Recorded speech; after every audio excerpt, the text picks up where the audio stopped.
ఇదైతే చెల్లి engagement use చేసిన స్టిక్కర్స్ ఇవి. నేను పైన ట్యాగ్ చేస్తాను. ఇప్పుడు మనకి ట్యాగింగ్ ఆప్షన్ వచ్చింది కాబట్టి గొడవ ఉండట్లేదు. లోటస్ నేను పెద్దది ఆర్డర్ చేసా, ఇది డిఫరెంట్ డెలివరీ అయింది. సో రిటర్న్ పెట్టేద్దామని, అందుకే మీకు ఓపెన్ చేసి చూపించట్లేదు. ఒకవేళ అది వస్తే నెక్స్ట్ వీడియో ఎప్పుడైనా చేసి పెడతాను. ఇవి ఓపెన్ చేసి చూపిద్దాం అనుకున్నా, బట్ రిటర్న్ పెట్టాలి కాబట్టి అవ్వట్లేదు. సో నాకు వీలైనంత వరకు మీకు ఎక్స్ప్లెయిన్ చేస్తున్నాను. నేనైతే లోటస్ పెద్దది ఆర్డర్ చేసా, అది అయితే చెల్లి ఎంగేజ్మెంట్కి వాడింది. అదే ఇక్కడ ట్యాగ్ చేస్తాను, చెక్అవుట్ చేయండి. అండ్ స్టిక్కర్స్ ఎలాగా అంటే మీరు కంప్లీట్గా హ్యాండ్ మొత్తం అంటించుకునేది మాత్రం అస్సలు ఆర్డర్ చేసుకోవద్దు, ఎందుకంటే అది మొత్తం క్లమ్జ్ అయిపోతుంది.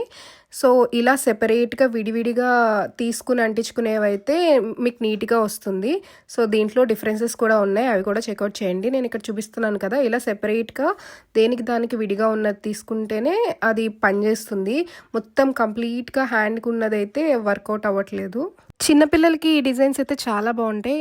ఓకే, మరి రేపు వీడియోలో కలుద్దాం. బాయ్.